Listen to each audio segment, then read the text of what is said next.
She didn't yell. She didn't slam the door. She just rolled her suitcase past the same front gate where she'd once walked in, starry-eyed and hopeful. For 10 years, Jenny had poured everything into this cross-continental gamble.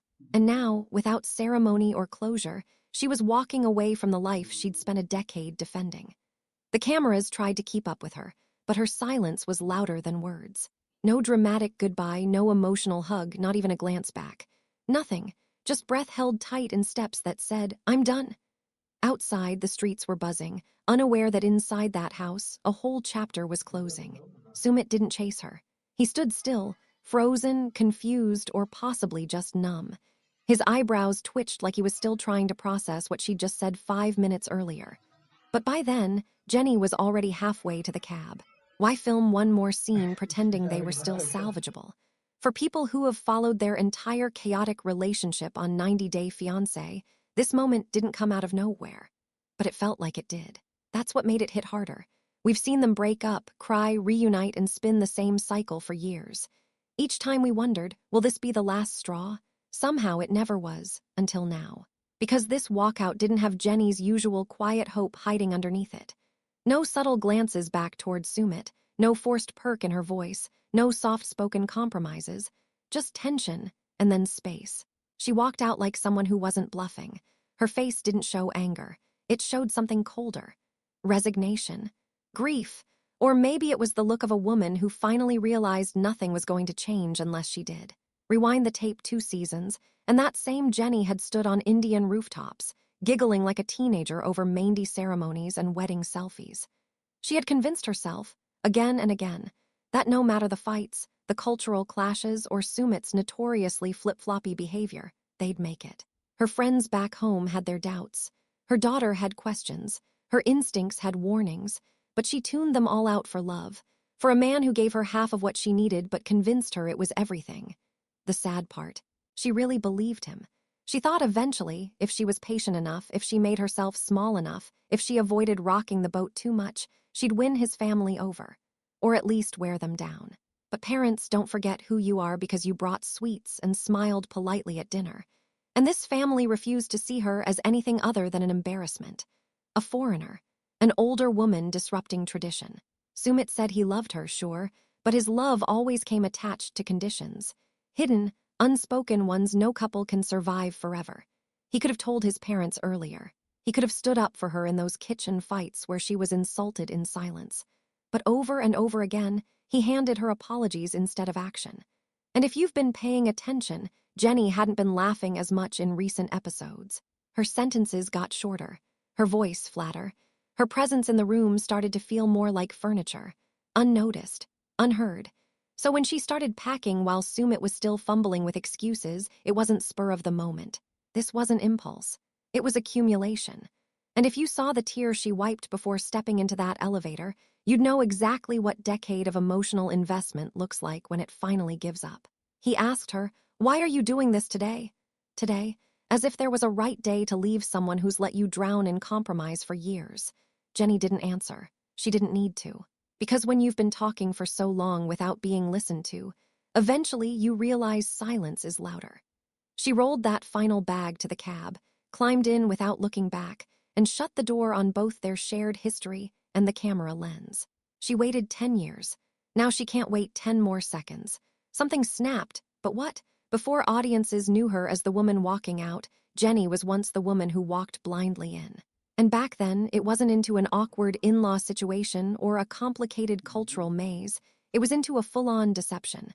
Let's not forget how this all began. Sumit catfished her. Literally. He messaged her using a fake identity, even used fake photos, pretending to be someone else. And still, she stayed.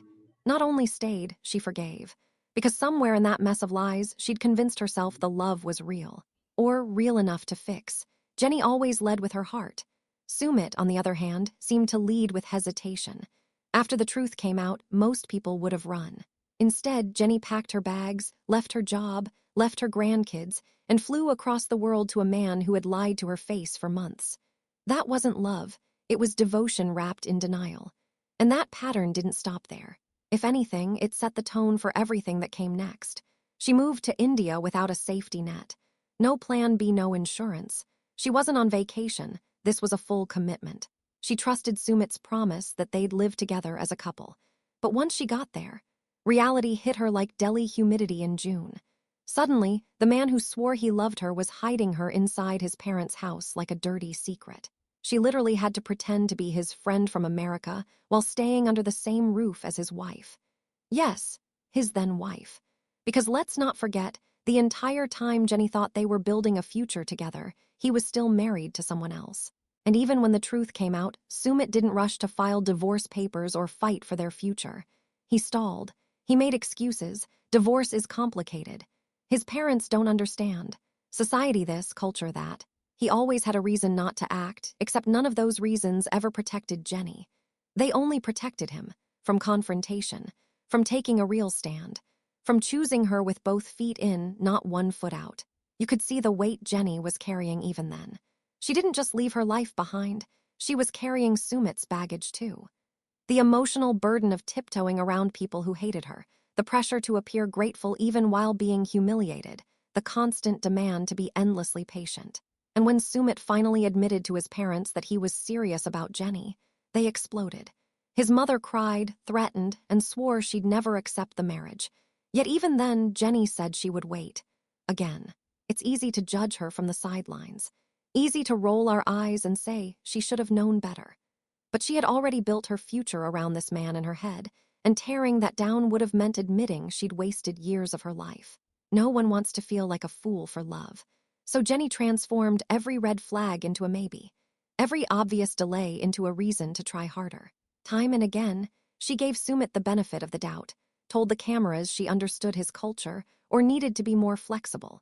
When in reality, she was bending herself into knots just to be accepted inside a house where she was never going to be anything more than a problem. And then came the first real turning point. She asked him to get married, and he looked her in the face and said, "Not yet." Not because he didn't love her, but because he was afraid of what his parents would do. A grown man, in love, in a committed relationship, still couldn't stomach the idea of choosing his wife if it meant upsetting his mom. Jenny's face in that scene said it all. It wasn't shock, it was disappointment layered over years of quiet suffering. She knew she was being asked to wait again, and she said yes, again. But something changed in her eyes after that moment. She smiled less. Her voice dropped when she spoke about the future. That wishful glaze she used to have when talking about one day started to dull. Because even though she stayed, even though she tried to believe, the hard reality was beginning to win. And that's the saddest part. She didn't stop loving him, she just stopped pretending the love was enough. She forgave a lie that redefined her life. But some realities can't be rewritten just because someone else isn't ready for the truth. From the moment Jenny met Sumit's parents, it was clear she wasn't being welcomed into a family, she was stepping into an ongoing negotiation. And not the quiet kind. Every visit to their home played out like a power struggle masked as a polite confrontation. But it was never really polite, was it? The accusations were loud, the stakes always felt higher than love, and the tension used to hang in the air like fog. Jenny wasn't treated like a guest. She wasn't even treated like a threat. She was treated like a disgrace. Sumit's mother, in particular, became the loudest voice of rejection. She didn't whisper about her disapproval. She delivered it face to face, on camera, and with full emotional force. There was a moment burned into every fan's memory where she told Jenny, straight-faced, that she would never be accepted, no matter how much time passed. Not 1 ounce of warmth, not one soft edge, just cold cultural certainty drawn like a line in the sand. And then came the threat. A mother threatening self-harm on national television if her son dared to marry the woman he loved. Wrap your head around that. Think about the emotional manipulation embedded in that act. If you marry her, I'd rather die. That wasn't concern. That wasn't tradition. That was emotional blackmail wearing the mask of duty. And Sumit. He didn't argue. He flinched, lowered his voice, and promised to wait. Again. Everyone watching could see it in those scenes. Jenny didn't just fight for a relationship. She was fighting to be seen as human by people who refused to look at her without shame or disgust. And it wasn't because she had done anything wrong. It was because she existed as a contradiction to every expectation they had for their son. She was too old, too Western, too divorced, too loud, too permanent. To them, she wasn't a partner. She was a mistake Sumit was expected to outgrow. But instead of protecting her from that cruelty, Sumit built a false sense of peace. He played the go-between. Sometimes he comforted Jenny, sometimes he neared his parents' line, but he never crossed it, never stood fully on one side. He would deflect when they insulted her and make excuses after. "They'll come around," he used to say. "They just need time." But behind those words was a man who feared confrontation more than he feared losing the woman he claimed to love. None of this diminishes the cultural layers they were dealing with. That pressure is real. The shame attached to marrying outside one's religion, age group, or tradition, especially in deeply conservative families, is suffocating. But the story isn't about simplifying that reality. It's about how Sumit handled it. Or more accurately, didn't. He never said, "You need to respect the woman I love." He never stopped a conversation cold when things crossed the line. He'd win Jenny's tears, then turn around and try to win his parents' patience. That might feel like neutrality, but in real life, sitting in the middle is usually just standing nowhere at all. And Jenny felt that. She was polite. She wore Indian clothes. She learned the customs. She tried to connect. But no amount of effort could outpace their refusal. There's no translation for contempt that turns it into acceptance. When she smiled, they frowned. When she tried, they pulled away. No matter what Jenny did, she was always 5 steps behind a moving goalpost. Because this wasn't about her actions. It was about who she was. Did she ever stand a chance? Maybe not. But the real question is, did Sumit ever give her one? Because every moment he stayed silent, every time he let her sit alone in that small house after a blow-up fight with his mom, every time he told her to wait a little longer, he reinforced the idea that her pain mattered less than their comfort. Her emotional bruises weren't seen as emergencies.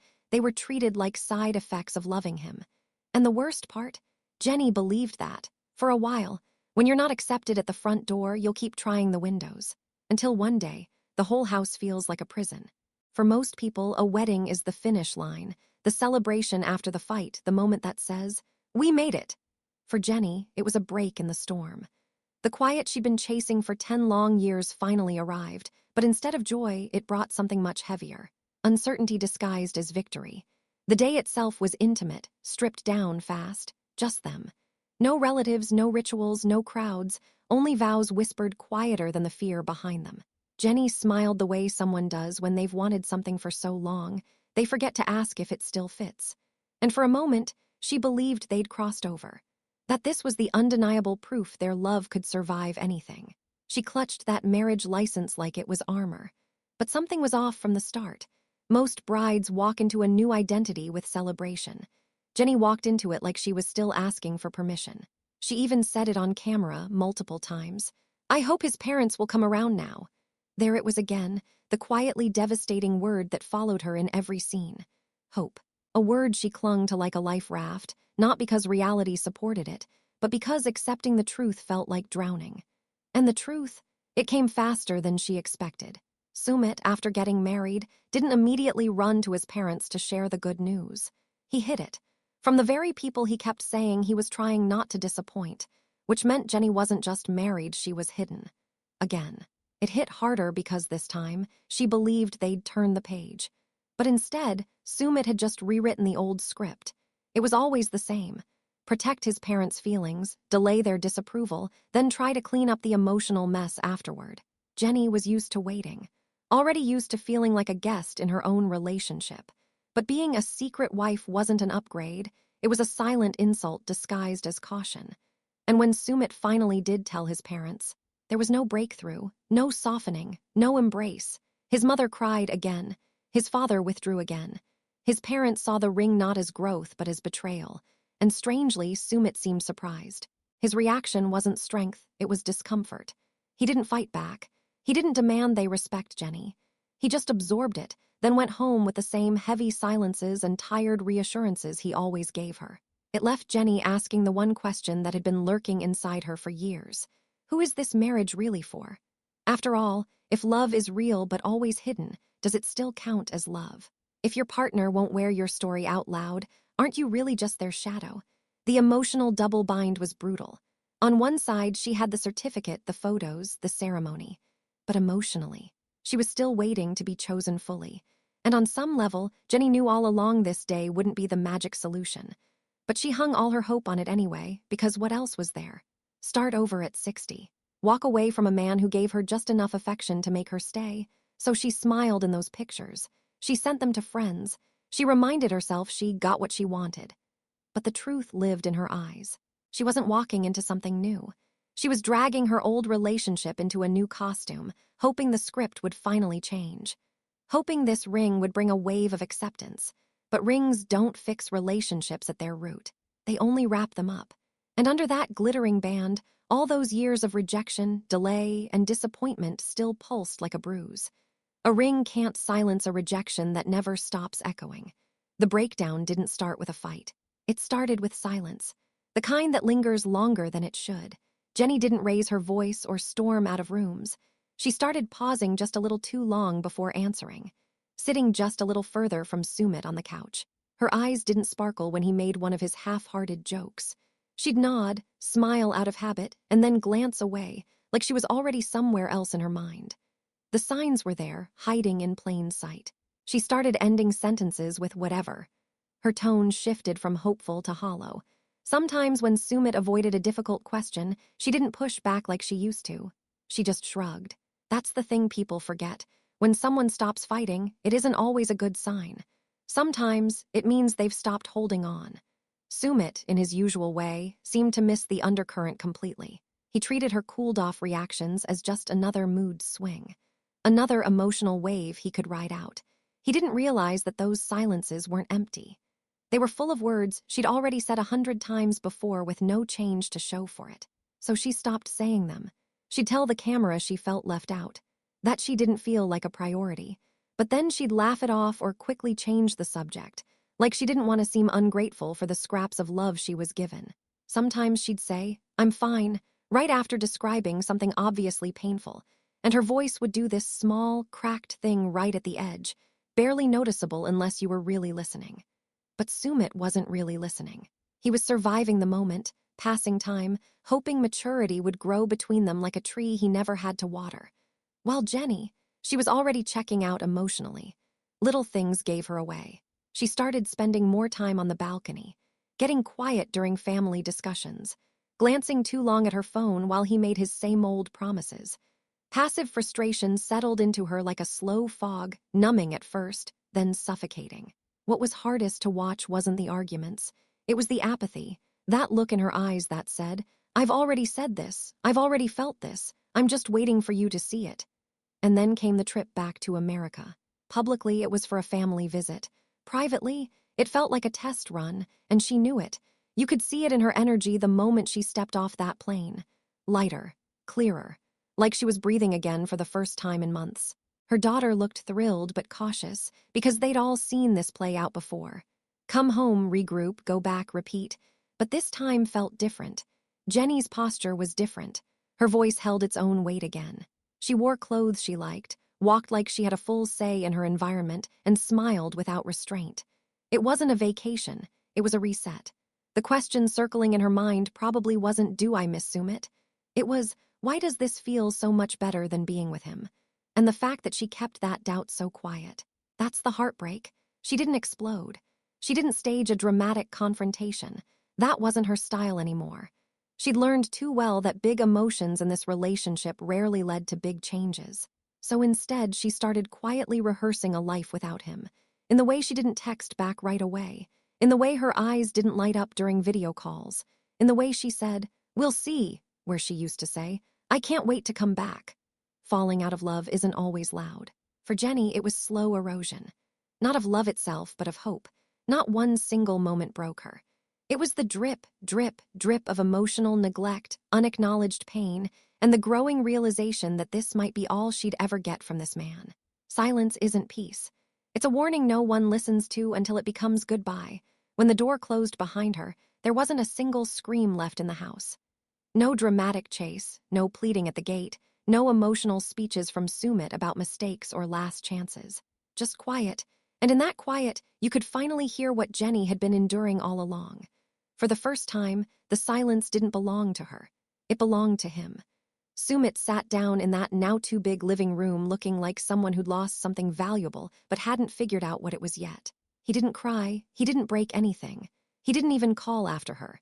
His eyes scanned the empty corners of the room like they were going to argue with him.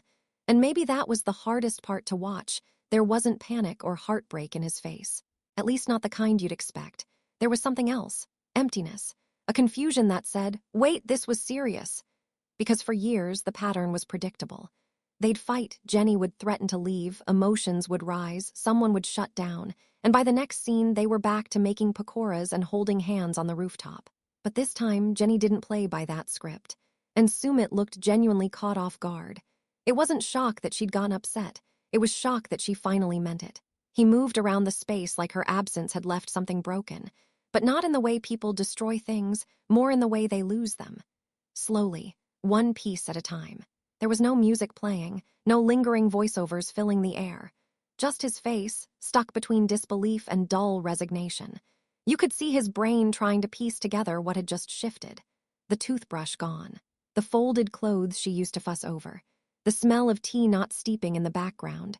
Furniture still in place, but without her, the apartment felt hollow.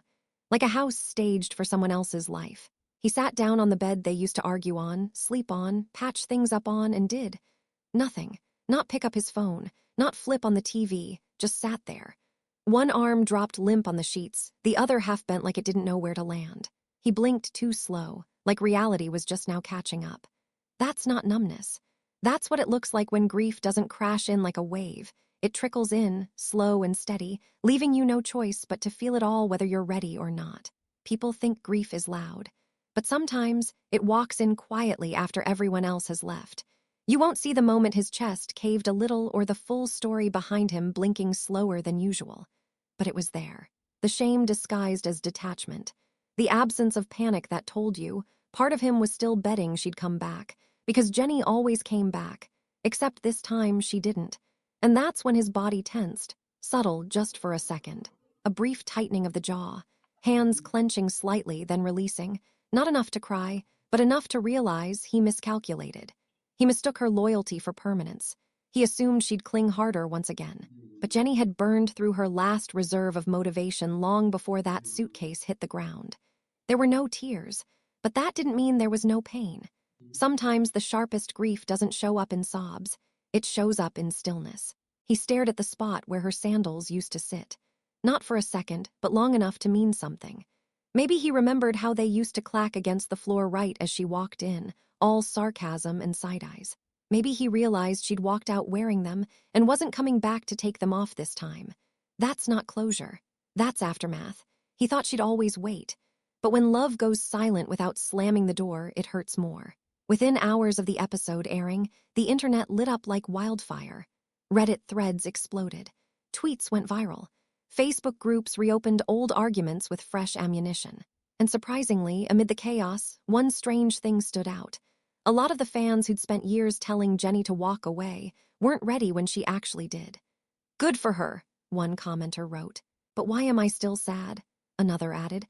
I said I'd cheer when she left, but now I just feel empty. The emotional whiplash hit harder than expected. Because when Jenny walked out, she wasn't just leaving Sumit. She was leaving an entire storyline behind. One people had invested in, debated over, dissected in memes and recap podcasts.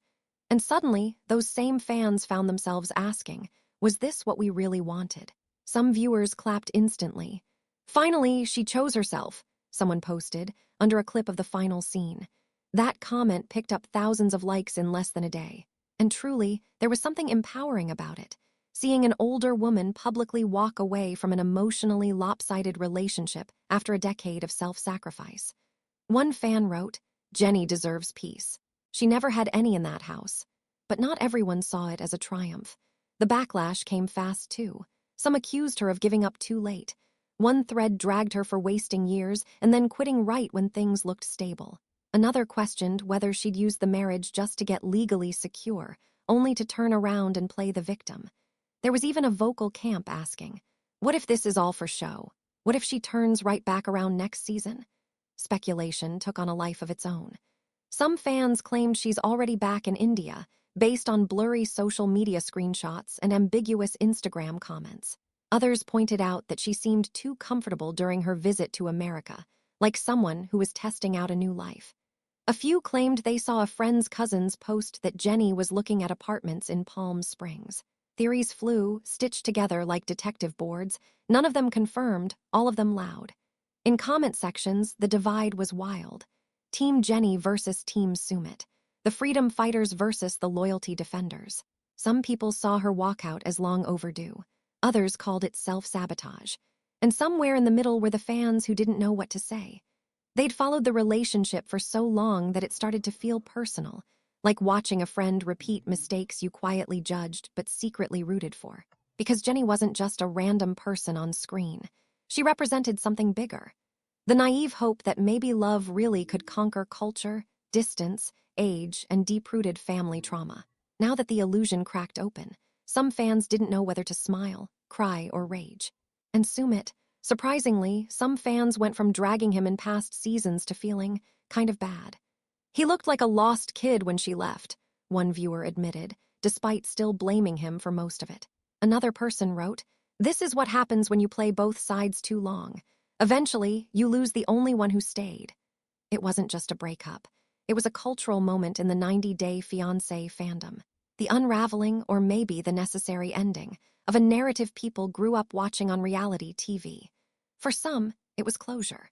For others, it reopened wounds from their own toxic relationships, family drama, or years of being the one who gave more than they received. That's why everyone's shouting now.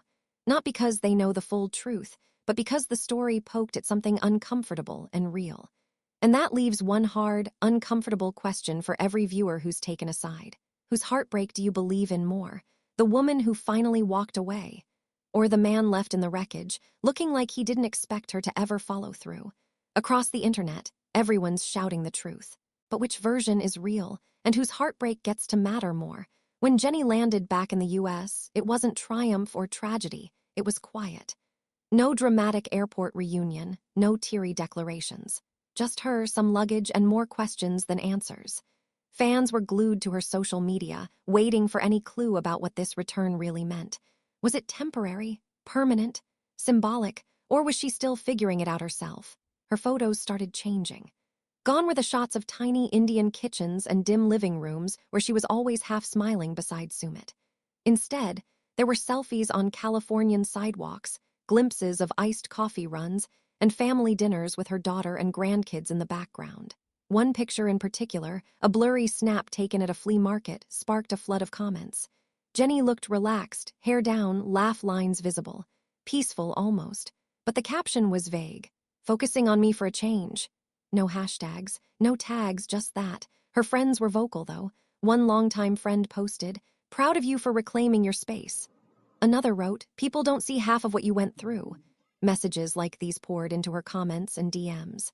Longtime viewers chimed in, saying they'd been waiting for this moment, hoping to finally see her stand alone and strong. And yet, the tone wasn't celebratory. It was cautious.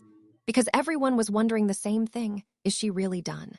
Jenny's always been the one to forgive, to return, to rationalize away the damage. Her love was stubborn, loyal to a fault. So even now in the calm of California, some fans refuse to trust it. "She's done this before," they say. "Give it a few weeks." But this time, her silence might be speaking louder than any interview. She hasn't addressed Sumit directly. She hasn't teased future plans. And that kind of restraint from Jenny, that's new. Still, it's not all clean breaks and fresh starts. There's a visible tension in her energy. The kind you carry when your body is one place, but your thoughts are still catching up. You don't spend 10 years battling for love in a country not your own, only to shut the door quietly and move on. There's grief wrapped inside this homecoming. She's back with her daughter, back in a country where she understands how things work, where no one side-eyes her for being with a younger man. But it doesn't necessarily feel like home yet. Not fully. She's hinted at small changes. A few fans noticed she followed a couple of local yoga studios. A resurfaced photo of her reading outside on the patio sparked speculation that she's journaling again, something she stopped doing during the height of her relationship episodes.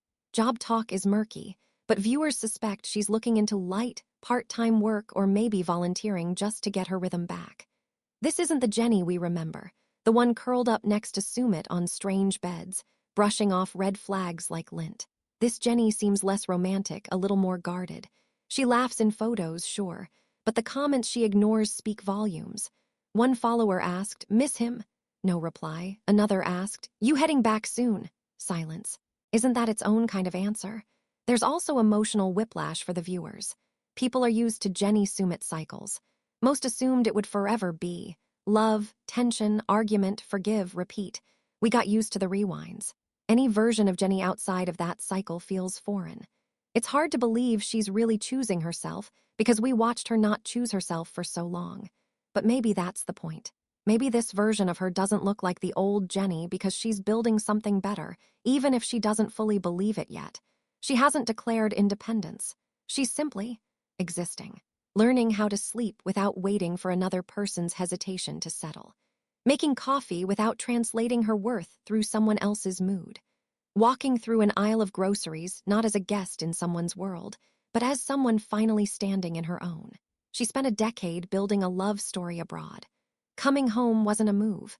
It was a mirror she'd been avoiding. Since Jenny's exit, Sumit's social media has turned into a quiet puzzle. No dramatic goodbye post, no captions dripping with regret, no notes addressing the situation directly. At first glance, it looks like business as usual, filtered selfies, some fitness content, photos from casual dinners. But if you followed him closely, something's clearly shifted. The tone is different. The smile's tighter, less grounded. Gone are the jokey captions or the videos of him goofing off in the apartment. In fact, the apartment itself has barely shown up since Jenny left. The familiar couch, that bright corner where they used to film magnetic little moments, missing. Instead, we see Sumit in flatter light, outside with acquaintances, or at events where the camera's doing most of the explaining. Some fans point to this as proof that he's moved on, that he's trying to rebrand. "He's acting like nothing happened," one commenter wrote. "Typical Sumit, avoid the real stuff and throw up a gym mirror pic." Others see the emptiness for what it might be. Avoidance. A man trying to act normal without realizing that the silence is saying more than his words ever did. No signs of a new relationship. At least, nothing obvious. No flirtations in the comments. No mysterious hands in the corners of his photos. But there's still a trace of ego, like he's low-key auditioning for a fresh narrative without wanting to admit he's starting over. Whether it's denial or defense, the message is murky. And maybe that's the piece that keeps people so curious. Is he waiting for Jenny, or has he already convinced himself she'll come back? Because if you pay attention, the gaps between posts have gotten wider. The energy flatter. The version of Sumit we're seeing now isn't evolving. It's suspended. Even outfits he wears feel repeated, as though he's in a loop, going through motions without resolution. For a man who always seemed one step behind emotional reality, this version of him looks like he's stuck between two identities. The husband who still wears the ring, and the son still trying to keep his mother from slamming the door. And that's where it gets messier. Because even without Jenny in the frame, his parents remain the shadow hovering just off-screen. There's been plenty of speculation that their opinions still run his decisions quietly, even now. One post tag placed him just minutes from his family's home. Another one had him at a local event where his relatives were reportedly in attendance. And while he didn't mention them, fans were quick to connect the dots. If nothing else, it's clear he hasn't untethered from that dynamic. He might not be living under their roof anymore, but he's still orbiting around it. So has the breakup humbled him? It doesn't look like it. Not yet. If anything, it might have hardened him, or at least pushed him deeper into the numb peace of no confrontation. That's the strange paradox. He appears calmer now, but the absence of chaos isn't proof of growth. Sometimes it's avoidance. And then there's the lingering question. What now? Is he planning to reach out, fight for her, change? Or does he think staying still is the safest way to not lose more? Because in a way, Sumit may not even realize how much he's already lost. When someone keeps assuming their partner will stick around no matter what, the loss sneaks in quietly, like they're still playing a game that stopped being winnable years ago. He hasn't said her name, not once publicly. Some see it as respect, others avoidance. But the effect is the same, emptiness. And for a man whose entire arc was built around the tension of longing, for love, for approval, for control, this new silence doesn't feel peaceful. It feels like the air right before you realize the boat has drifted far from shore, and there's no clear line back. Sometimes when your soulmate walks out, you don't realize they were your anchor, until you start drifting. No dramatic music, no definitive goodbye. Just two people, 10 years, and a silence that still feels unfinished. Jenny's gone, Sumit's stalled, and the storyline that once powered through catfish confessions, secret marriages, and screaming in-laws suddenly feels paused, like the credits rolled halfway through a scene, and we're all left squinting in the dark. So what's next? That's the question echoing louder than anything they've said since the walkout. Will Jenny stay in the US, rebuild her life quietly, and never look back? Will Sumit finally grow in the space her absence created, enough to fight for her without hiding behind, maybe one day, excuses? Is there a version of this couple where they finally meet in the middle, not out of survival, but by mutual, equal choice? Or are we looking at a full, slow, adult breakup, the kind that doesn't explode, but dissolves under accumulated disappointment? Some fans believe this is Jenny's final chapter, that she's done enough, that this time, choosing herself isn't a temporary line but a lifestyle shift, and maybe they're right. There's definitely a sharp clarity to her absence. She's made fewer excuses, hidden less, smiled with more intention lately. But closure doesn't always happen cleanly. Even people who walk away strong sometimes glance back. Full splits don't happen on one final night. They happen over weeks, sometimes silently, through missed calls, delayed texts, the slow return of individuality. And what about Sumit? His future feels just as uncertain. He's at a fork, with no signs he knows which direction leads back to himself, let alone her. He could easily slip back into family appeasement mode, retreat inward, and carry on as if none of this cracked his foundation. Or maybe this loss finally pushes him to grow in the ways Jenny always asked from the start. Not to show her, but to find himself outside the cage of cultural guilt and people-pleasing. The truth is, the Jenny and Sumit saga was never just about love. It was about pressure. Pressure to conform, to wait, to forgive, to shrink, to compromise, to justify love that kept asking for more, but rarely gave fully back. That tension, between deep emotional connection and constant emotional exhaustion, has been the heartbeat of their story since day one. And somewhere in that mess, two humans did love each other. Deeply. But love alone didn't save them from everything surrounding it. Family control, age difference, inexperience, doubt, belief. And yet we watched, hoping they'd beat those odds. The reason viewers stayed so long wasn't because they were functional. It was because sometimes dysfunction feels familiar. We saw them as a reflection of all the ways we bend ourselves, hoping someone else will meet us halfway, hoping time will fix what communication didn't. But love that demands too much eventually empties the people carrying it. And no amount of beautiful vows, or sweet moments, or on-screen hand-holding can patch what hasn't been fixed underneath.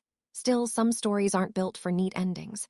Maybe this isn't the conclusion, maybe it's just the consequence. A quiet decoupling from years of saying, someday, until someday quietly turned into never. Or maybe Jenny and Sumit aren't over at all. Maybe we're just waiting for one final shock to jolt them, and us, back into the narrative one more time. Because if there's one thing reality TV history teaches us, it's this. People say goodbye every season, but they don't always stay gone. Is this the end of Jenny and Sumit, or just intermission before the emotional finale no one expects?